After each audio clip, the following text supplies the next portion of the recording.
Okay, what's up guys? Welcome to my vlog. Tuturuan ko kayo kung paano mag-switch ng aircon kay Hyundai Staria. Okay.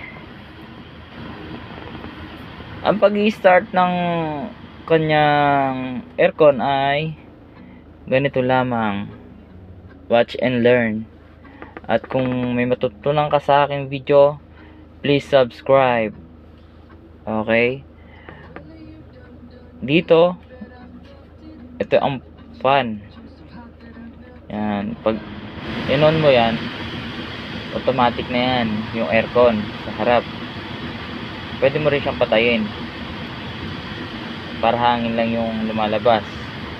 Ito, para sa loob lang yung hangin, hindi manggagaling sa labas. Okay, on natin yung aircon. Pero kung hindi naka-on to at in-on mo lang to, walang aircon na lalabas dyan. Hindi naka-on ang aircon dyan, walang hangin na malamig.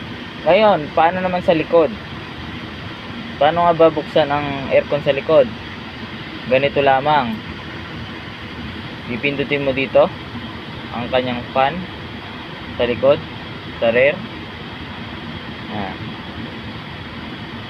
Ito ang kanyang aircon sa likod. Number 3 na yan. Number 1 lang yan. 2, 3. Paano nga ba patayin? Ganito lamang patayin yan. Patay na ang aircon sa likod. Meron din silang control dyan. Ayan, meron silang control. Pag pinindot mo yung pula ay pampainit yan. Ito naman aircon up to. Kagaya nito, pipindutin ko dito ha. Pipindutin ko dito. Yan. Ayan o, umaangat o. Nakikita mo yung orange dito. Pwede mo rin dyan yung control yan dito sa harap. Pwede mo rin control dyan sa likod.